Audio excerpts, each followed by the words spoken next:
started. I presume all of you went, not all of you, roughly half of you went to the discussion session on Tuesday. The first lab is out, the first real lab, the lab 0 that you handed in, due in 2 weeks, well, 1 week and 5 days. Okay, it's a fairly straightforward lab. It's more stripped down than a typical lab 1. So you can work in groups as we have allowed you to do. That's perfectly fine. Groups of 2, no more than 2. If you feel like you want to do this lab individually, that should also be fine because it's fairly straightforward. Okay? Either way, whether you work in groups or you work individually, don't wait until the last day or 2 to get started. I can assure you that you are going to run into some issues that are not anticipated and not finish on time. The lab is a significant component of your grade, so make sure you don't wait until the last minute. Okay. Administrative announcement: we are going to have a midterm early August, October. I will announce the exact date as soon as I have a room and a time from scheduling. Okay, roughly, we will have a midterm every month, one in October, one in November. The final exam is going to be in December. The date for the final is already being posted to the registrar's webpage. Okay, so I will announce the midterm date soon. If you have any conflicts or anything like that, you should let me know sooner rather than later. If you need accommodations to be made, you're registered with the university for accommodations, you need to let me know again sooner rather than later so I can handle all of these issues upfront. You should not wait until the day before the exam or something like that. Okay? That's one announcement. The other one is just a periodic reminder of our in-class etiquette, which most of you have been following, and I'm thankful for that, which is not to use devices, laptops, cell phones, anything like that in class, unless you have been granted an exception for some special reasons that I will grant exception. Okay, by and large, most of you should be using these devices. Just pay attention, ask questions as you've been asking, which helps make the discussion more interactive. You learn more in the process. Okay, so we will continue from where we left off last time. As a reminder, we were talking about CPU scheduling. This is the problem of the CPU scheduler or the OS kernel deciding which process or thread to execute next on the CPU. Okay? There may be any number of reasons why the CPU becomes idle. Process that's running finishes, its time slot expires, an interrupt occurs. Process that runs is going to do I/O. So all of these cause the CPU to become idle. The CPU scheduler runs, it has to pick the process that might execute next. So we looked at goals for a CPU scheduler, which include minimize average response time, maximize throughput, share the CPU in a fair manner, and there are other goals: minimize waiting time that the process spends waiting to get a shot at the CPU. Yes, question that you could. What is throughput? Okay. Throughput is you can define it a couple of different ways. One way to define it is the number of jobs that finish per unit time. The rate at which jobs are finishing in the system is one way to define throughput. Okay. So there are many such metrics. The important thing to keep in mind is, although these seem like desirable goals, all of them, you can't optimize them all at once. Okay? Often when you make one of these metrics better, it's at the expense of something else. So you really have to pick what is important for the system and then decide which CPU scheduling policy you will pick, because that's the one that's going to optimize that matrix. We've seen 3 so far. Okay, we've seen FCFS, first come first serve.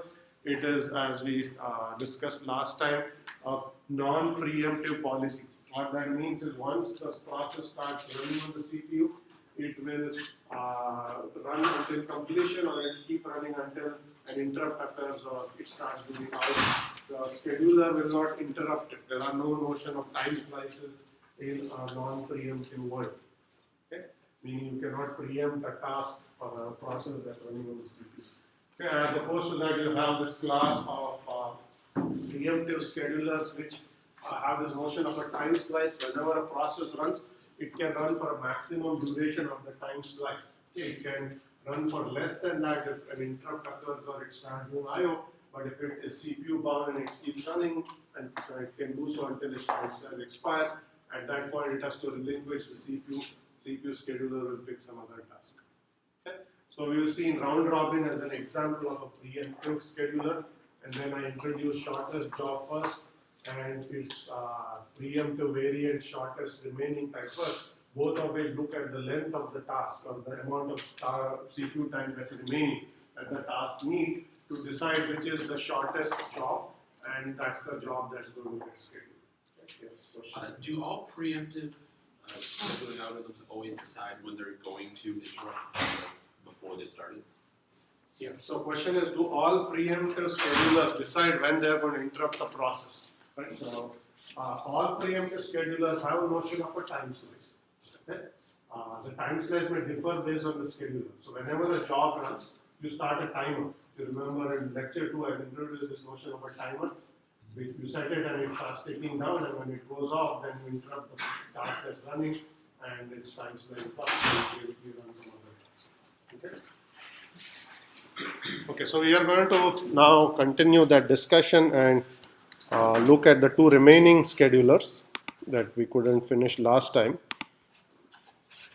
Okay, the first one is going to be multi-level feedback queue, and the other one is lottery scheduling. So multi-level feedback queue, which has an acronym MLFQ, multi-level feedback queue, is a scheduler that is very popular in commercial operating system. Some variant of it have been used in Unix-like operating system at some point down the line. And I'll introduce what it is, how it works, what does it do. Okay? So first thing is, as the name multi-level feedback queue suggests, this scheduler has multiple ready queues. Okay? Until now, we assume that there was a single ready queue. Any job that is requires the CPU is ready to run is in this queue, and you just pick whichever job you want to pick based on the policy from this queue. So there's a single queue. Okay, in multi-level feedback queue, as you will see in this picture here, there are multiple queues, and not one. Okay? Each queue has a priority associated with it. So in this case, we'll see the top queue has the highest priority, priority 1, the next queue has priority 2, priority. There are 4 queues in decreasing order of priority. Okay? And this is a priority scheduler. It does priority round robin. You know already what round robin is. This is a prioritized version of round robin. So what that means is whenever the scheduler runs, it's going to look at the highest priority queue that is not empty and do round robin in that queue. So in this case, none of the queues are empty. So it will start at the top queue. And it's going to do round robin in this queue until this queue becomes empty. Yeah, and then once this, if it runs and the top queue is empty, it looks at the next queue that's not empty, it's going to do round robin there. If that's also empty, it will keep going down until it finds the highest priority non-empty queue, and you do round robin on that. In fact, each scheduling step, you start from the top and first find a non-empty queue, and then you have to do round robin within that queue. Okay? So it is prioritized, and within each queue you are going to do round robin. Okay? You will also see that as the priority decreases, the time slice associated with the queue increases. That means lower priority queues have jobs that are given longer time slices. Okay? Higher priority queues have tasks that are given shorter time slices. In particular, the top queue gets a time slice of 1 unit, let's say 1 millisecond. The next one gets 2 milliseconds, 4 milliseconds. So they're increasing exponentially in this case. Okay?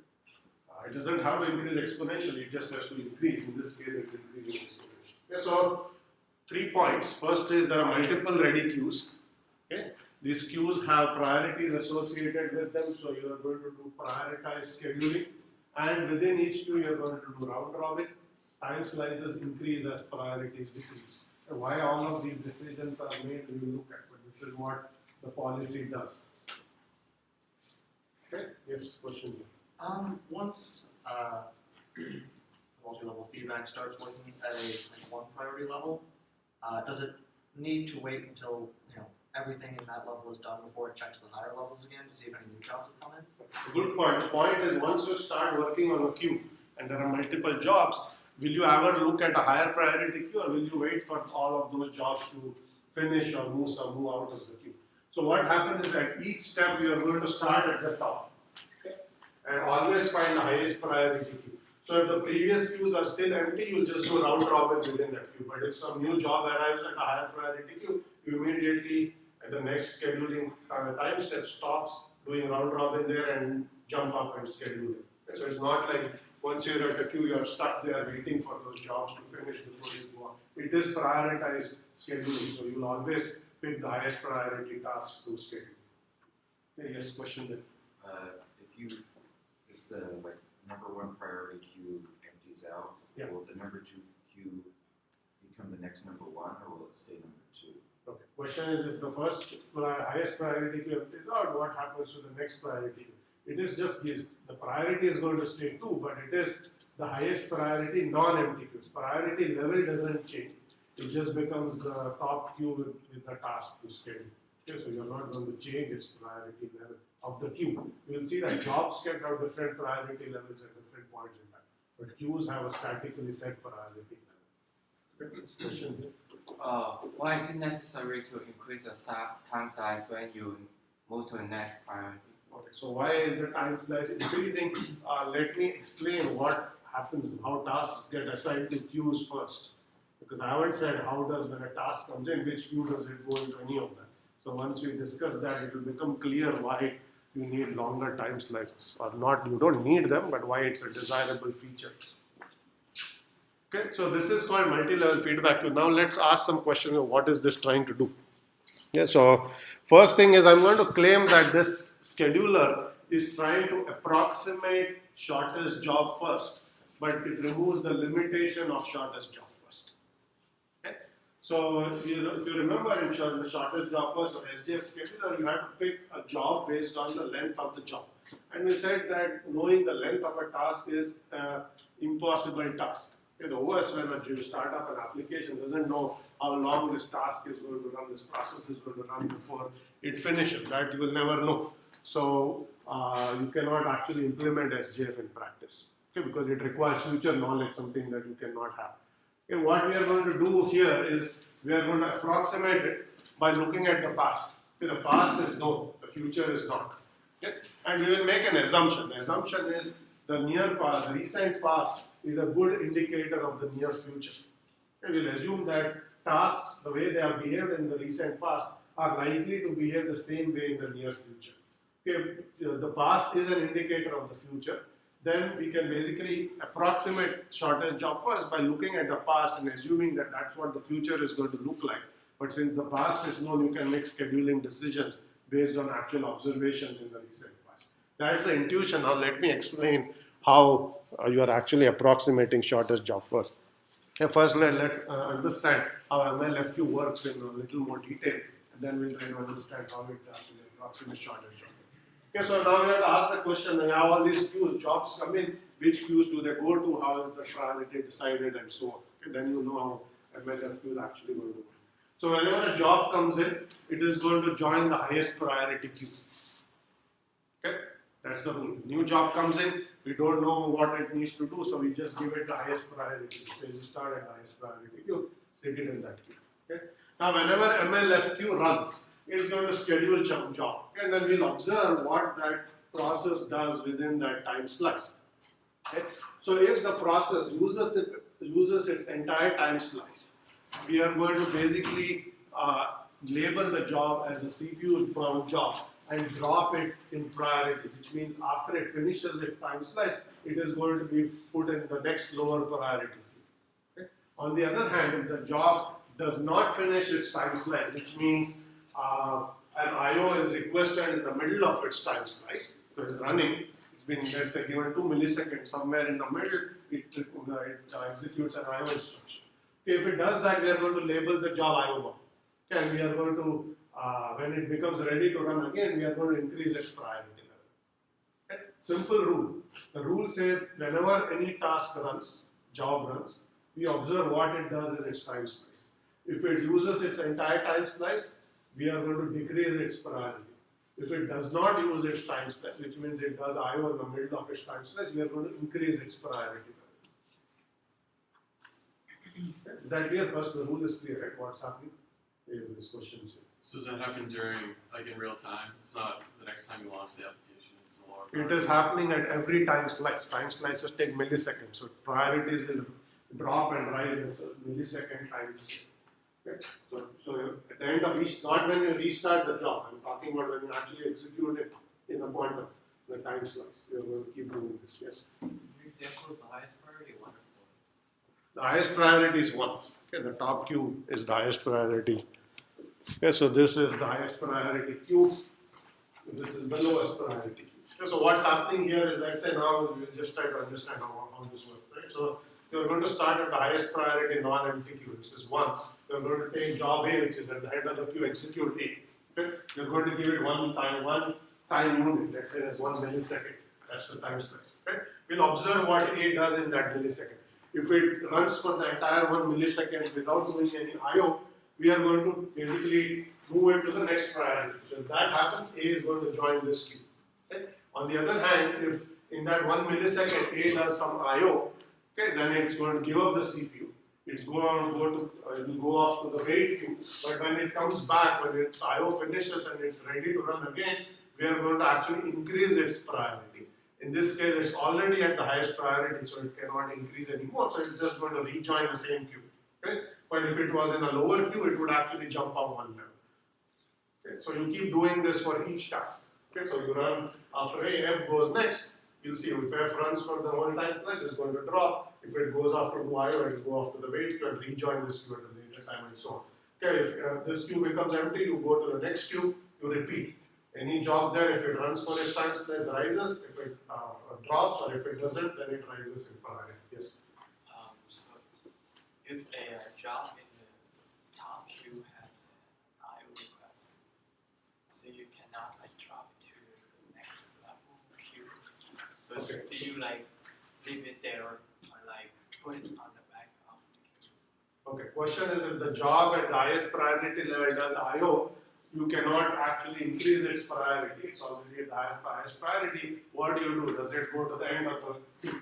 It is going to, if you are at the highest priority level and the process does some I/O, you are going to go to the end of the queue because you cannot rise any further, but not immediately because you have to wait for the I/O to finish. Okay, as soon as the I/O starts, you will actually be taken off. These are ready queues. These are jobs that are ready to run. Okay, when you do I/O, you are no longer ready to run. You go up to a wait queue. When you rejoin, you join the tail of the queue. Okay? Yes. So it only, like say job A will only decrease if it doesn't finish, and then it's time slice. Yes. So job A is going to decrease if it uses its entire time, so it's executing the whole time. It doesn't do any I/O. Then you are going to basically, time slice expires, it gives up the CPU, you put it in the next queue. So if it finishes, then it just gets pulled up. If it finishes, then it's done. I mean, it's terminated. It's no longer in the system. Yes. One thread situation, or You think what? is it like one thread? Is only one thing occurring at a time right now? This is a process. We haven't even talked about threads. We'll talk about threads in just a moment. In this case, a process has a single thread of execution. These are traditional processes. Okay? Yes, question. So for the waiting queue for doing I/O, do you still using the priority to do that? Like have For the wait queues, do you have priorities? Is that the question? no to doing the I/O, like module process is doing I/O. Yes. Is it in the waiting queue? But do you like using the priority to like just sort and which one to come first? Okay, so if you're doing I/O, you are no longer in the ready queue. Yeah. Okay? I/Os don't have priorities at the moment. I/Os are just happening in concurrently. We don't worry about priorities for them. The I/Os may be to different devices. One process may do I/O to the disk, another process may be trying to write to the screen. Okay, you can have different I/O devices. So we are not worried about I/O scheduling at the moment. Only talking about CPU scheduling. Okay. So let's not worry about what happens. You just assume it goes off, does I/O, when it comes back, it's going to rise in priority. If it's at the highest priority, it rejoins the tail of the queue. Okay? So now let's ask, what did we achieve by this? Why are we trying to muck around with the priorities? What do we get by letting a job that uses its time slice drop in priority and favor jobs that don't use their time slice? So what does this give us? Yes. IO bound job would be likely to waste most of its like 8-unit length times slice anyways, so you'd want to give it a smaller time slice so the effectively context switch won't waste. Okay. So you're saying IO bound tasks are not going to use up that time slice, so let's not use up long time slices. That's a good observation. That's true. You have something else. I was going to say to make sure you're using the CPU the most amount of time you can. Okay, so try to make best use of the CPU and use those CPU bound jobs. So once you rise up to the top of the priority queue, you have such a small time slice that all you do is call in for an IO and then get removed from the CPU. Basically, you will decrease CPU wait time, you will decrease processes wait time, and you would increase parallelism and you will increase your throughput basically. Okay, so giving shorter time slices to IO bound jobs reduces waiting times, it gets you better overall system performance. Okay. Anybody else? I mean, all of these are valid and true observations in this case. We're going to piece all these pieces together and make a story out of it. Yes? How is starvation How is starvation addressed? We'll come to that. Just give us a minute. We'll first figure out how the technique works, then we'll come to starvation. Yes. In terms of input, it seems like it would increase like response time. Like if I clicked on something, it would then jump up and be faster to respond to that. Okay, so you are going to, if you do I/O, you click on something, you'll be favored, get better responses. Okay. So all of this is true. I'm going to now present everything that has been said in an order that you will now understand what's happening. Okay. So first thing is, if you use up your time slice, you are going to be labeled CPU bound. Okay. And that's basically what you're looking at is you're looking at the immediate past. Immediate past is the time slice that you have just executed on. You're going to observe the behavior of the task. If you use up the entire time slice, that means you are executing the whole time. You're likely to be a CPU bound task. This is only a guess.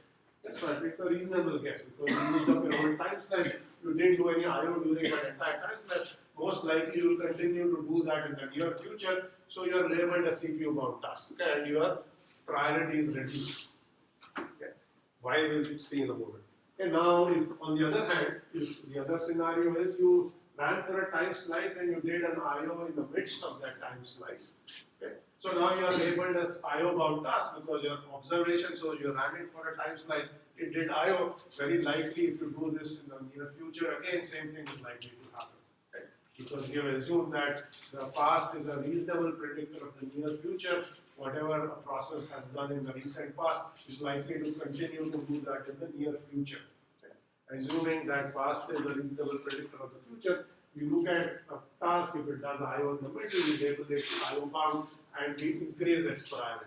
Okay, so two things have happened here. First, you will see that we are giving lower priority to CPU bound jobs. So they are, every time you execute an entire time slice, you are dropping in priority. Okay? CPU bound tasks get lower priority in this scheme. Okay? I/O bound tasks specifically are favored in this approach. Because anytime you start doing I/O in the middle of your time slice, your priority is rising. So if you do a lot of I/O, where will you be? Which queue will you likely be in the system? Okay, you will basically, if you are not already in the top queue, you will keep rising if you do I/O quite a bit, and then you will end up in the top queue. Okay? And then let's ask what happens to CPU bound tasks. Which queues will they be? Okay, they should be in the bottom queue.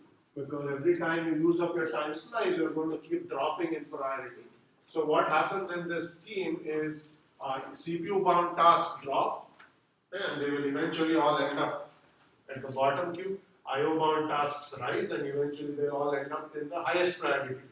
And the behavior of a process can change over time. We are not assuming that CPU bound tasks will always remain CPU bound and I/O bound tasks will always remain I/O bound. It's okay for the process to change its behavior. The scheme will adapt. Okay, if you are in the bottom queue, your CPU bound, and suddenly you start doing some file I/O, you will start rising. You will go back to the top. And if you start doing a lot of CPU again, you start dropping. So the scheme is going to adjust to whatever the process behavior is. Okay? So the most important thing to take away is I/O bound tasks are given higher priority in this approach because we dynamically bump up their priority every time they do I/O. CPU bound tasks are given lower priority and they drop. Okay? So we are favoring I/O bound tasks over CPU bound tasks. Now let's ask the question, how is this approximating shortest job first? because it's a whole, we did all of these things just to say we are going to approximate SJF. In what way have we approximated SJF? Have we approximated SJF first of all? It means that it has done anything like SJF. Because if a job is running for a long time, you push it down to lower priority, so it encourages you to run so much faster. Okay. So if the job runs for a long time, it's going to reduce in priority. IO bound tasks are increased higher priority, so we approximated shortest job. Okay, so you have to ask the question, what is shortest job first doing? What is a short job? That's really the crux of the issue. So here we have labeled IO bound jobs to be our short jobs. Okay? And the reason is IO bound tasks. Okay? What we mean by IO bound is over the lifetime of the process. Okay? The process has spent most of its time doing IO with short bursts of CPU in between. Long IO, do a little bit of CPU, go back to doing IO. That's how an IO bound task begins. Okay? CPU bound tasks are the opposite. They spend long periods of time running. Okay, maybe you have a large computation and you are sitting in a loop. Okay, you are just crunching away. Okay? Very little IO. Okay? Occasionally you may do some IO, then you go back to doing more computation. That's our definition of a CPU bound task. Okay? And essentially what we have said is we are favoring IO bound tasks because if a IO bound task becomes ready to run, okay, you are better off simply scheduling that job at higher priority, give it its short time quantum, let it go back to doing IO, then you resume execution of the CPU bound. This is going to reduce wait times in your system. Okay? If IO bound task becomes ready to run and there's a long CPU bound task running, it has to wait for a longer period of time. Okay, just to get that short amount of time on the CPU, then go back to doing IO. Okay, so we are going to always favor our short jobs, which are our IO bound jobs, because they need short periods of time on the CPU. Okay? That's what SJF did, if you remember. We have assumed that you have explicit knowledge of the completion times of the job lengths, and we favored shorter jobs.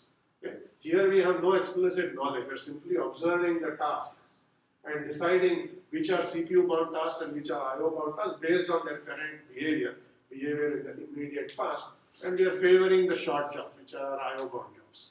Okay, in this sense, we are going to approximate SJF. The questions are there. Yes. Yes. Have you also said that finished jobs raises priority by one?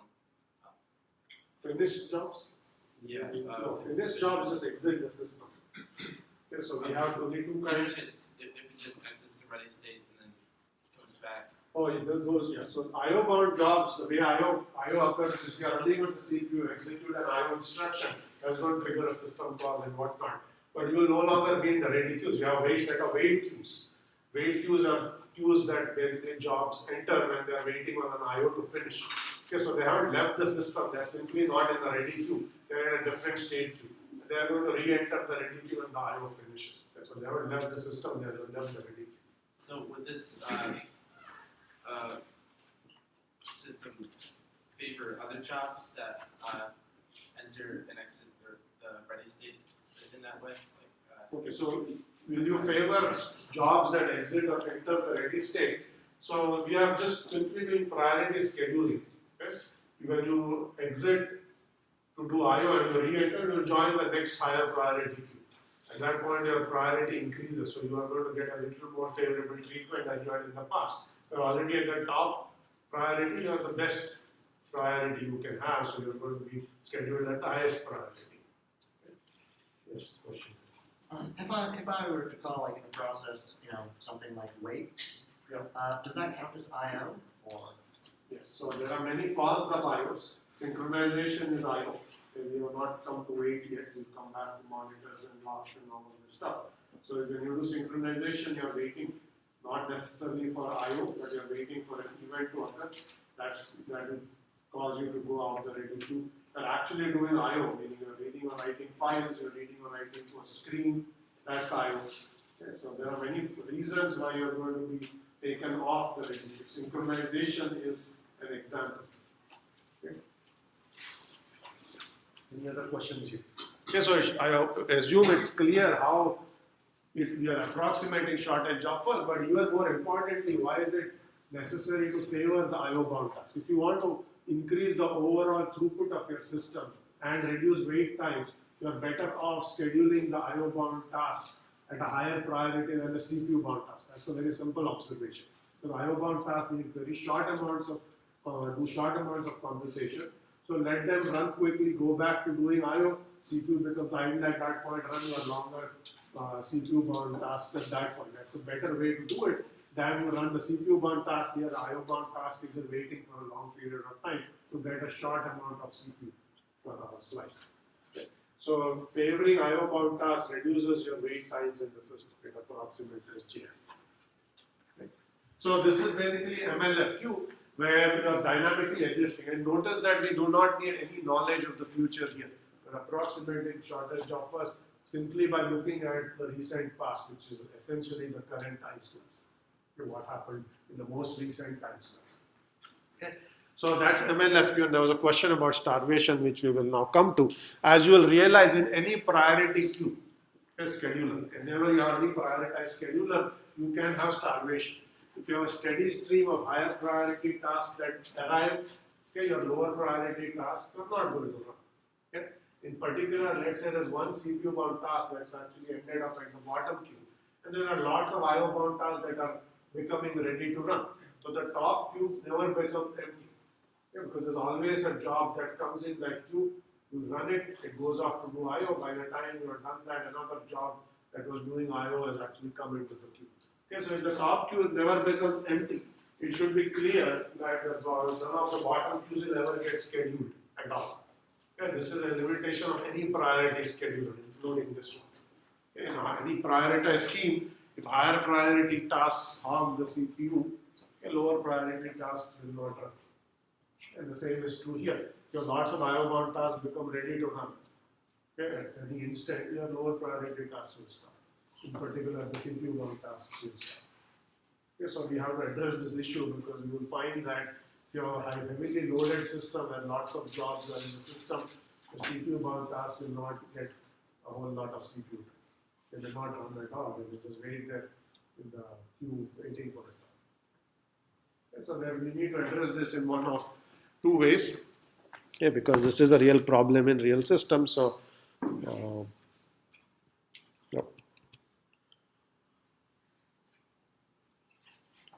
yeah, so the way you are going to address this is we are going to, there are multiple ways. The some straightforward way that Unix takes is you also, in addition to treating the jobs and their priority levels in the way we discussed, you also look at how long have you been waiting in any queue.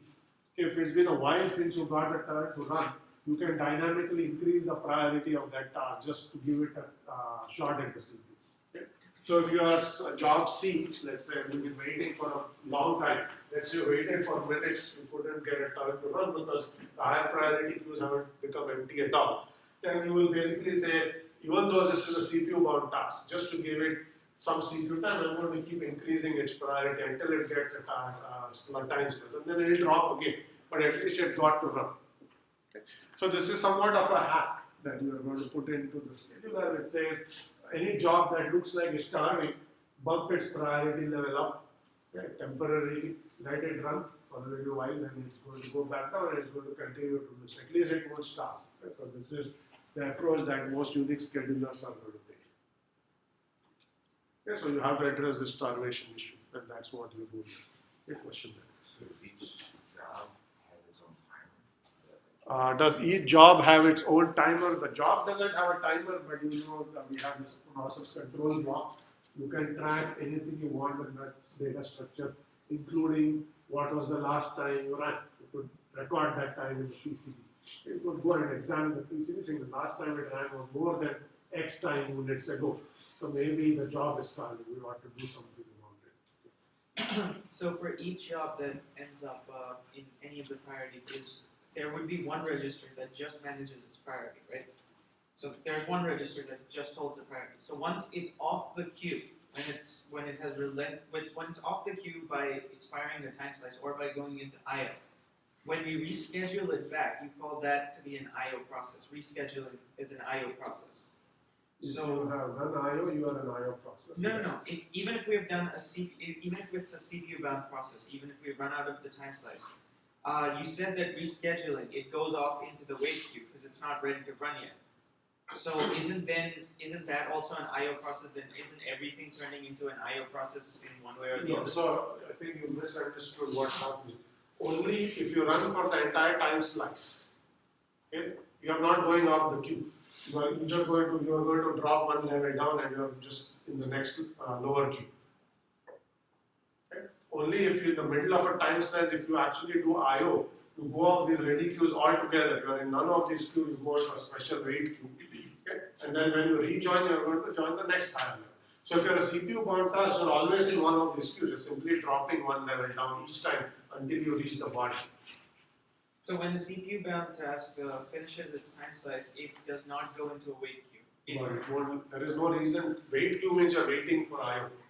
You are But just don't- simply going to go to the next bottom queue because you are just going to drop. But isn't changing priority rescheduling? Changing priority doesn't, I mean, that's just a counter that the OS maintains, integer value that the OS maintains. So that doesn't actually require to do any I/O. To do that during the context switch, saying the state of the register, you just change the priority. Okay? Yes, question. How does the OS prioritize I/O requests? How does the OS prioritize I/O requests? So there is a task that you do when you do I/O scheduling. Right? We have not come to I/O scheduling yet, and the reason you will do it differently from CPU scheduling is the answer is it depends on the device. Okay? Certain devices are best scheduled first come first serve. Okay? You just simply have a queue. That's the order in which the I/O requests arrive at that device. You schedule them in that order, no priority. Other devices, you can actually do sophisticated scheduling. Okay, in particular, we are going to look at disk scheduling as an example of I/O scheduling, several lectures down the road. And you will see how disk scheduling works, and you'll see how it differs from CPU scheduling. Okay, so there are different ways to do I/O scheduling as well. Okay, completely different set of policies will apply, other than FCFS, which you use for the simplest ones. They will be the same. Question there, yes. So as we add complexity to the way things are scheduled, do context switches take longer? That's a good question. The question is, as we add complexity to the scheduler, will context switches take longer? They will take longer. The more sophisticated your CPU scheduler, the longer the code for the CPU scheduler is going to execute for. That's all happening during the context switch. So the context switch duration is going to increase. So it is important to have the right policy and also have an efficient policy. If you have something very complicated, this context switch is going to keep growing. Because all of that code is executing during the context switch. You essentially you save the state of the registers of the process that is finished from the CPU scheduler. That's a function you're going to call in the kernel. It's going to do all of these things. Okay, so all of this is happening during the context switch. So it's tax that you're going to pay. Every all processes will pay. Okay, so you need to make the scheduler efficient as well as an important design observation. Okay, so that's MLFQ. We are going to now look at an example quickly, okay, and then we are going to look at lottery scheduling after this. Okay, so here we have an example with 3 queues, 1, 2, and 3. Okay, time slice is 1, 2, 4. Okay, that's time slice 1, this is time slice 2, this is time slice 4. That's the example we have from. It's not the same example, it's a simplified version of the example we did last time. We have 3 jobs, job 1, 2, and 3. Okay, we know the lengths here for this example. So job 1 needs 30 time units of computation, job 2 needs 20, job 3 needs 10. Okay? In this case, this is a straightforward example where all the 3 jobs are CPU bound. There is no I/O at all. Okay, so we just want to see how these jobs are actually going to be executing within the context of MLFQ. Okay, so when all of these jobs arrive initially, we always put them in the highest priority queue. Okay, so 1, 2, and 3 are in the first queue. Okay, and then we'll see how the scheduler. So first, you basically schedule job 1, okay, and then you are going to give it 1 time slice, 1 time unit of computation. Okay, it's going to run for its entire time slice because it doesn't do any I/O. Okay, all the jobs are CPU bound. Okay, so it uses its entire time slice. Okay, so what's going to happen next? Okay, since it used its entire time slice, you are going to label it CPU bound. You are going to move job 1 to the next queue. Okay, so job 1 is now in queue number 2. Jobs 2 and 3 are still in queue 1. They haven't even run yet. Okay, So this is prioritized scheduler. So you're going to always start at the highest priority non-empty queue, which is still Q1. Okay? So you'll take the second job. Okay? You will run it for a time slice. Okay?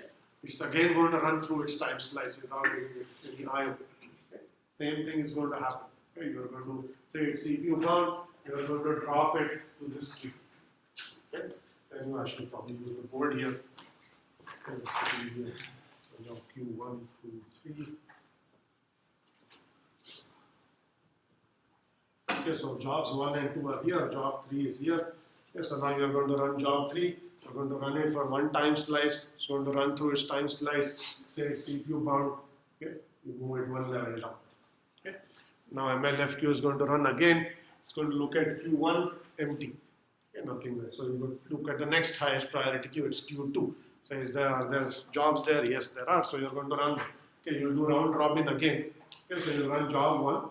This time it's going to be given 2 time units. Okay, it's because the time slice has increased.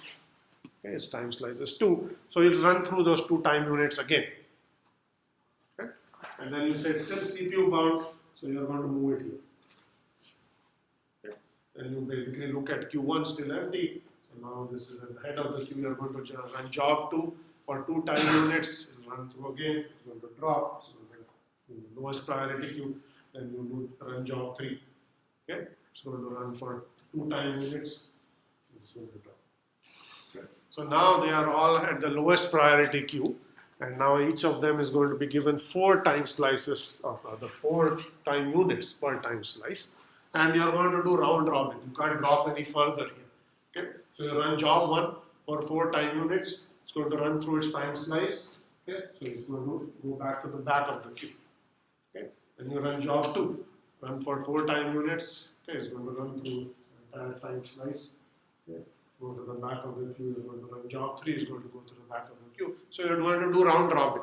Okay, and you're going to give it 4 time units per time slice, and then you see how long each of these job takes. First job to finish will be job 3 because it only needs 10 time units in all.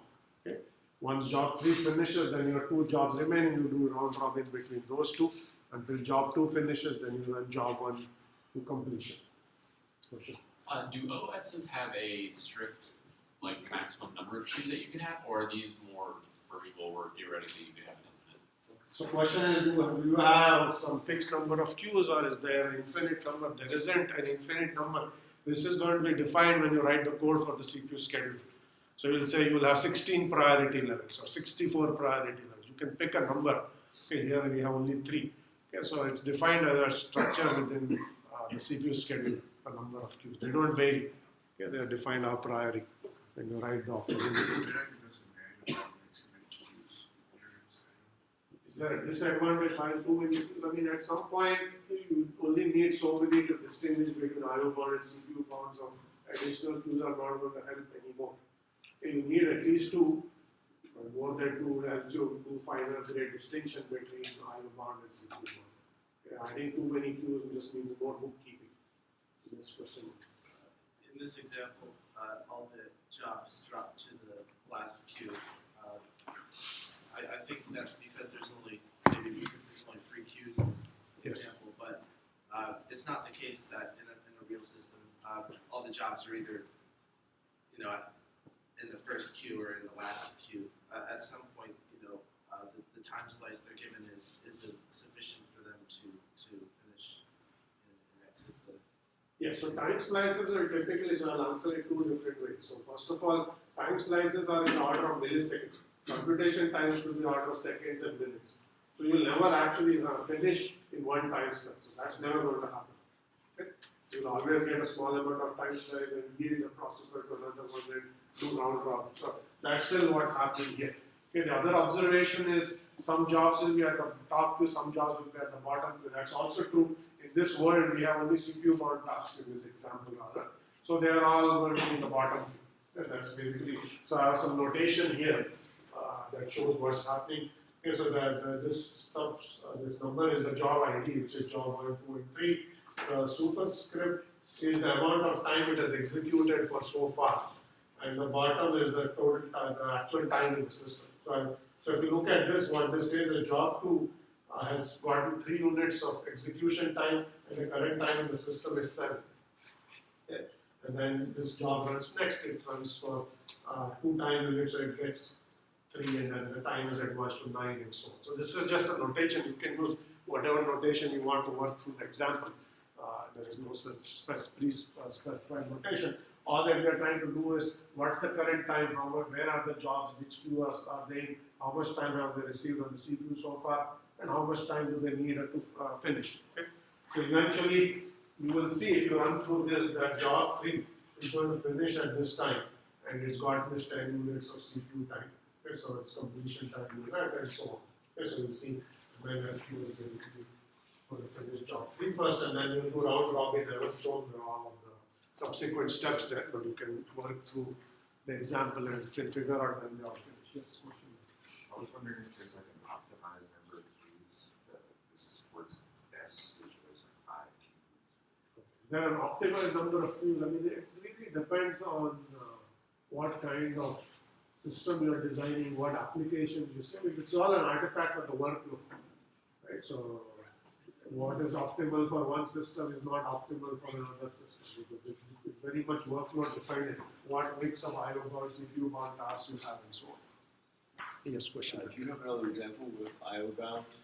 Yes, it's coming next. Yeah. So here is your IO bound example. Same example, but we made it simpler. There are only 2 queues.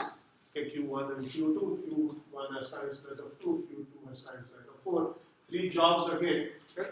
First 2 jobs are going to be CPU bound. Okay. Third job is IO bound, not IO bound. It's actually, it does 1 second of IO and 1 second of computation. Okay. So it runs for 1 second, goes off to do IO. The IO will assume takes a second, and then it becomes ready to run again. Okay. And when it runs next, is again going to run for 1 second, and then it's going to go off to do IO, and that IO is going to take another second. So it's going to alternate between CPU time and IO time, and each of them is going to take a second. And that's an example. So you can see what's going to happen here. 1, 2, and 3. So we write this one to board here.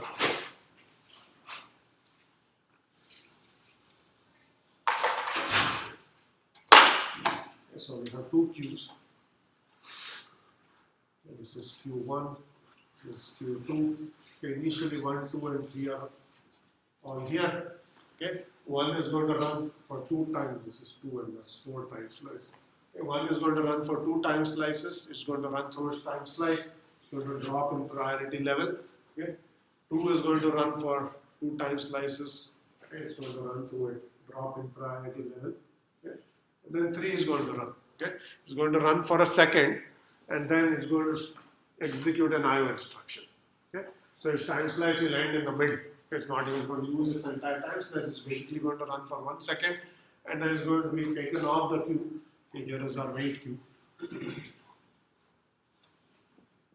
So it's going to go off there for a second. Okay, so now that queue is empty. There's nothing there. So while this task is still doing IO, you're going to actually continue to execute something. So you're going to come here. Okay, take task 1, execute it for 4 time slices. Okay, and it's going to run through its time slice. It's CPU bound, so it's simply going to go to the back of the queue. Okay. Now, while that was happening, this task 3 has finished its IO. It only takes 1 second for it to finish its IO, so it's going to rejoin the system. So it's going to come back here. Okay. So now, next time you run, this queue has become non-empty, so you're going to run this task again. You run it for a second, okay, then it basically gets its 1 second of computation, and it goes back to doing IO, it goes back there. Okay. So now that queue is emptied again, so you'll come to Q2, you will continue to do round robin here. So 2 is at the head of the queue, we're going to run it for 4 time slices, okay, and so 2 is going to run, it's going to run through its time slice, so it's going to go back to the end of the queue. Okay. So there's 1 and 2 here, and then while 2 was running, 3 becomes ready again. So IO is finished, so it's going to rejoin the queue. Okay. So you'll run 3 for a second, it's going to go back there. Okay. So that queue will empty, you'll go back here and run 1. Okay. And 1 finishes, 3 becomes. So you're going to alternate until 3 is going to exit the system. It's the shortest job. Okay. Once it has got this 10 seconds of CPU time, it will exit. Only 1 and 2 will remain in the system. They're in the bottom queue. We're going to round robin through them until they both finish. Is that clear? What's happening? Does the 1 second of IO count towards the 10 seconds? Okay, does the 1 second of IO count for the 10 seconds? Good question. It should not, because this job length is actually CPU time. It's not the time you sit in the system. Okay, so that's 10 seconds of CPU execution. You will have 10 additional seconds of IO that we have not mentioned. Okay? Any other questions? Yes.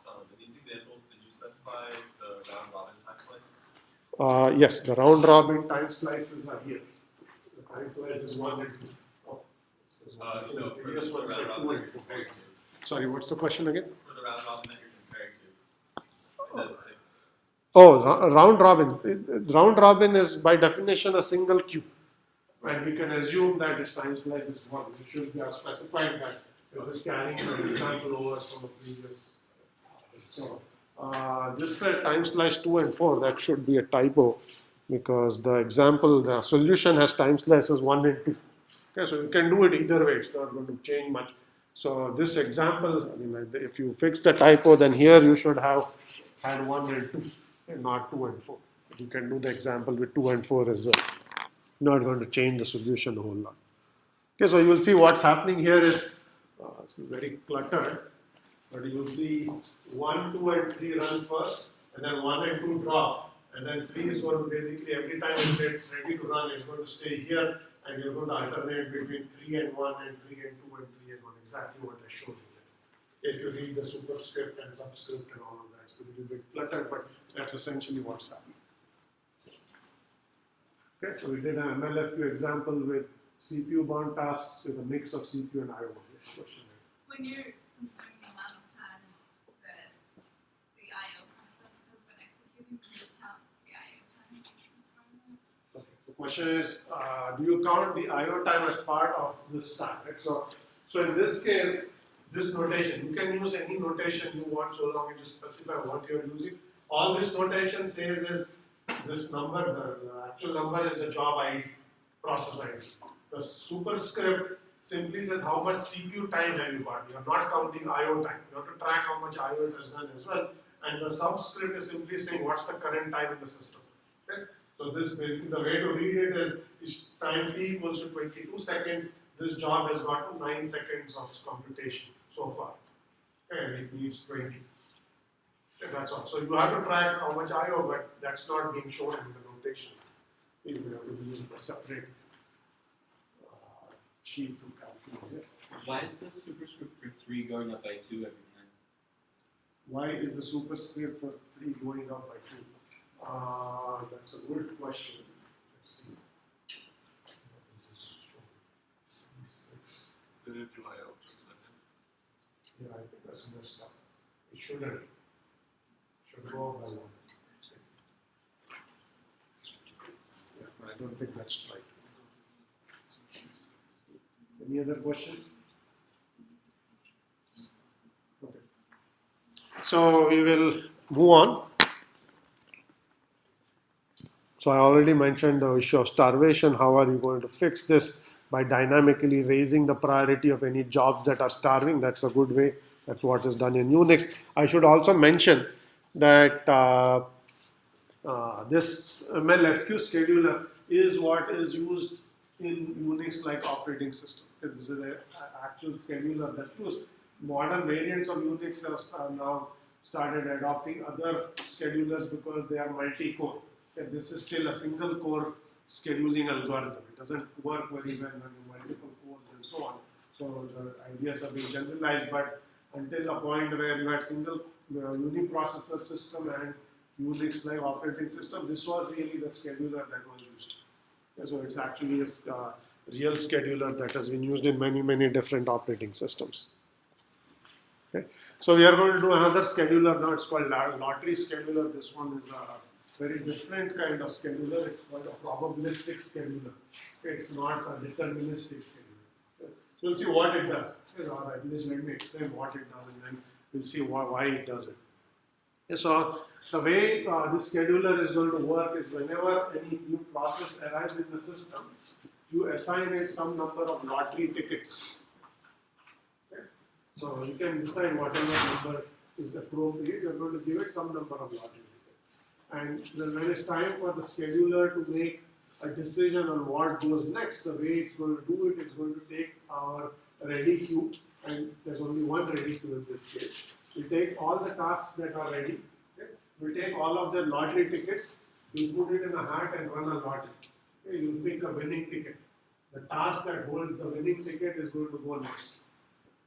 So each time you're going to run your CPU scheduler, you take all the ready tasks.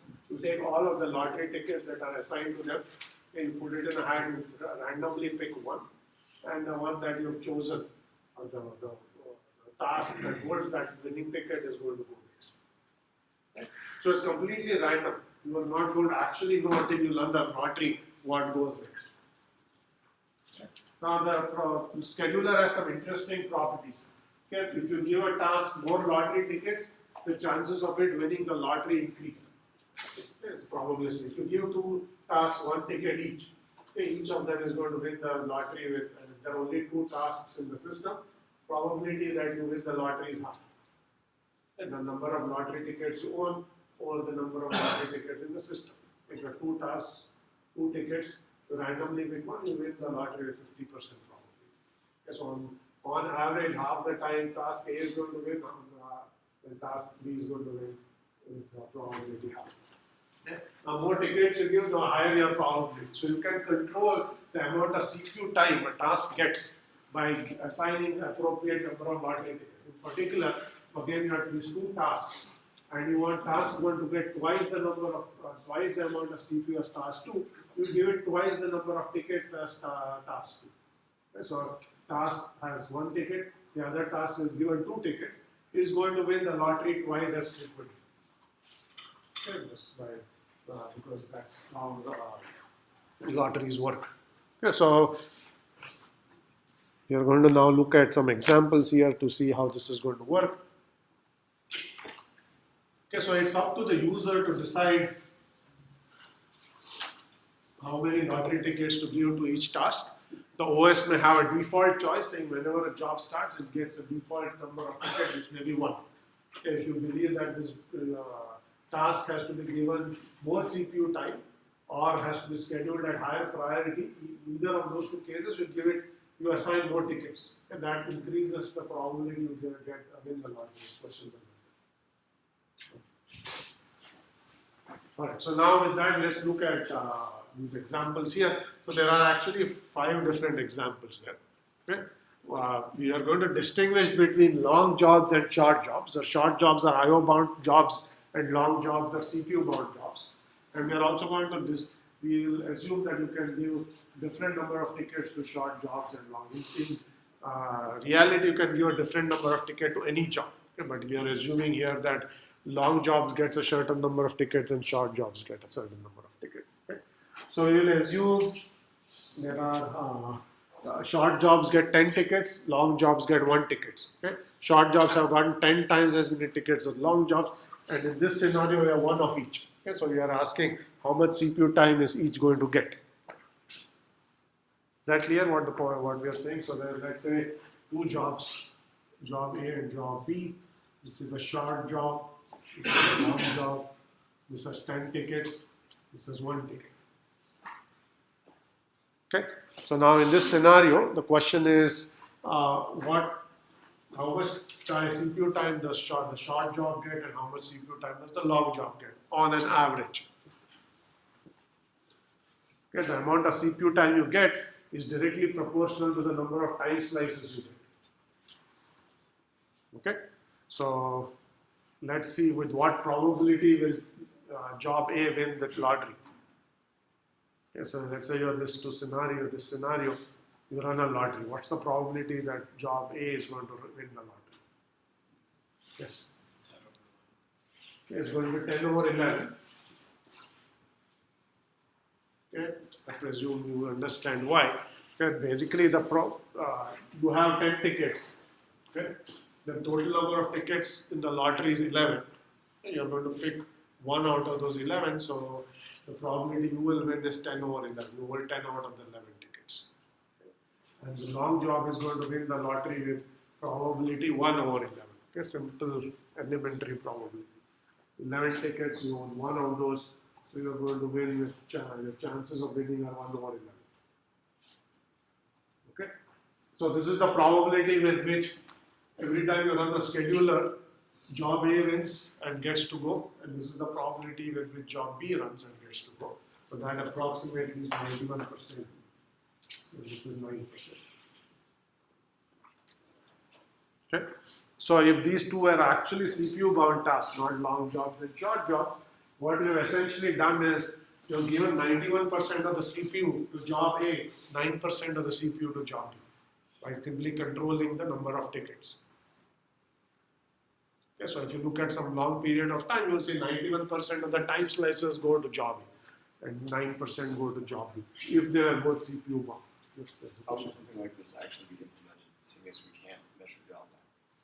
How is this going to be implemented, since we do not actually know about job length? So you actually don't have to worry about the short and long jobs. All you need to worry about is if you have a job, how many tickets does it get?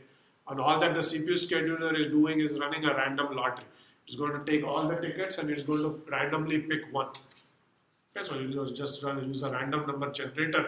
Let's say you have 11 tickets. So you run a random number generator that generates a number between 1 and 11. And then you get a winning ticket. You see who owns the winning ticket. That's the one that goes next. Now, you ask the question, how do you know whether it's a short or long job? That is up to the user. The user can decide how many tickets to give. This is just an example. The OS doesn't need to know that. The OS only needs to know, here are the ready jobs. These are the number of tickets that have been given. That's all that the OS is actually doing. So I'm not sure I'm understanding how it decides how many tickets to give to each job. Okay. How do you decide how many tickets to give? That's again up to the user. The OS is not going to do anything special for you. OS will always by default give one ticket to each job. It's going to treat all jobs equally. If a user wants to favor a job, he or she can go and change the priority, which is change the number of tickets assigned to them.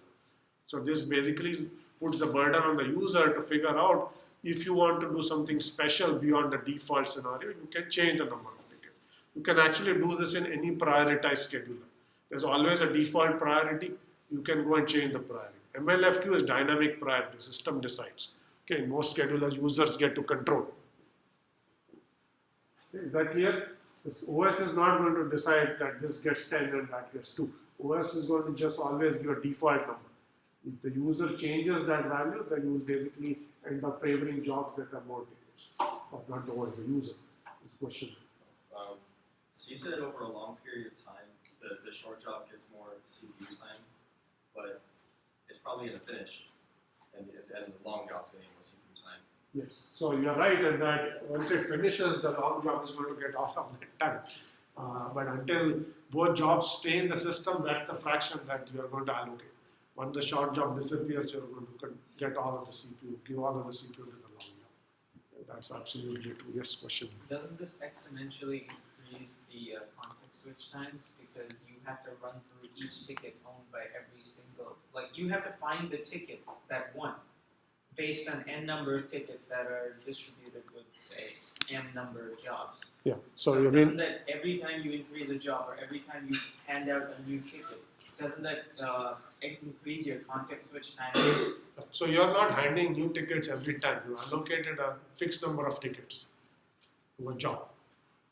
Right? So all you're doing is every time you run the lottery, you take all those tickets, okay, which is by take all those tickets, you basically number them 1 through n. You run a random number generator and pick a number from 1 through n. Okay, and then the winning job is the one with the winning ticket. So when I get a new job in the queue, I'll have some more tickets that are assigned to this new job. So say, if there are now m plus 1 jobs, I'll have n plus c tickets that I have to run through. So every time I add a new job, I'll have more tickets to run through. Doesn't that? So you're not running through tickets. You're asking about how lottery scheduling is implemented. Okay, and you're saying, is it possible to implement it efficiently? That's really the crux of your question.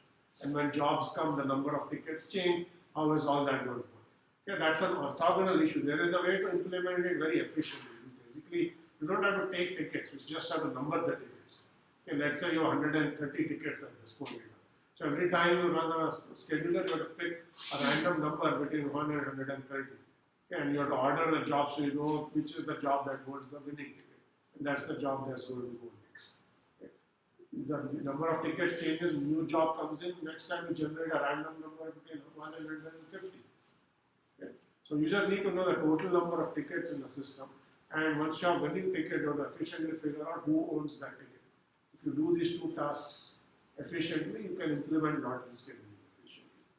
Yeah, so it's a good point as to what to do to implement it. I didn't talk about implementation details at all. Okay, but clearly, if you don't implement it well, you are going to increase your context switch time, which sort of defeats the whole purpose of doing any of these things. Okay, that's true for any scheduler. We didn't talk about how to implement MLFQ efficiently either. There are many queues, you want to make sure you check each queue, figure out which is a non-empty queue. All that has to be done efficiently as well. Okay, so, yes. How expensive is it to simulate non-determinism on chip level? Okay. How expensive is it to simulate non-determinism? So you are asking how efficiently can you implement a random number generator essentially. Right? So there are libraries to do that. Okay, there are all pseudo-random number generators, not a real random number generator. You can assume that you just use the library. As to how efficient it is, it's not very cheap to just pick a random number, but there are ways to do it. Any C library, any Java, any JVM is going to implement a random number generator. The kernel can do the same thing. It can't call and do some parallel library, it has to implement it in the kernel. I wouldn't say it's very efficient, but it's not a tremendous burden either. So like compared to the cost of doing a context switch deterministically, it's not that much larger? So I think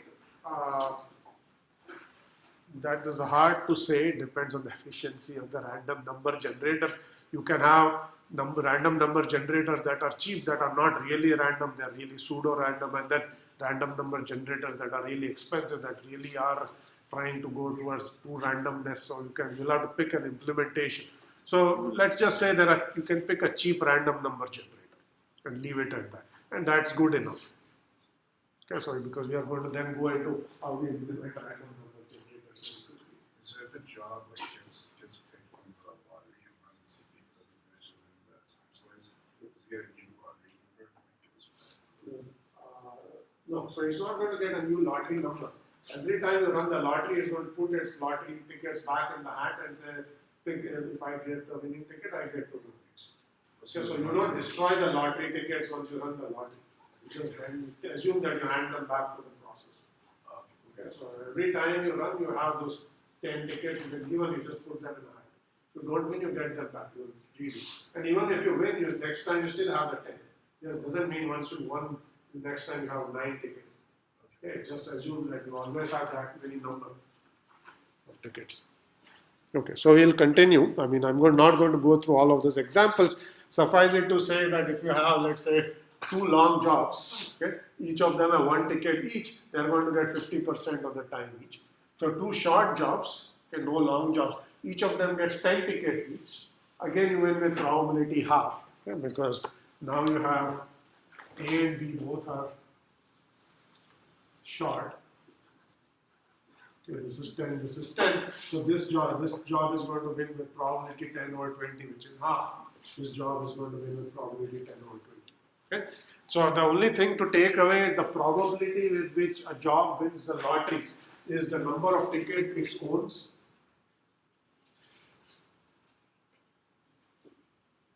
Okay? Over the total number of tickets in the system. That's basically how probability works. Okay, so if you say I have n tickets and there are m total tickets in the system, then you are going to win the lottery probability n over m. That's essentially what we have done here. You have 10, the total number is 20, so you win the lottery probability half. Okay? So that's all you need to know as the formula that tells you how to do this computation. Any questions here before we move on? Yes. Does it make sense to treat the number of tickets like the priority in the feedback queue? Yeah. So that's a good observation. The question is, should you treat the number of tickets as some indicator of the priority? You can actually give more tickets and favor the job more, which is similar to giving it higher priority. So more tickets essentially means your higher priority because the probability with which you win the lottery keeps going up. Okay, so that's exactly the analogy. Professor, one more bit of it's basically an add-on question to that one.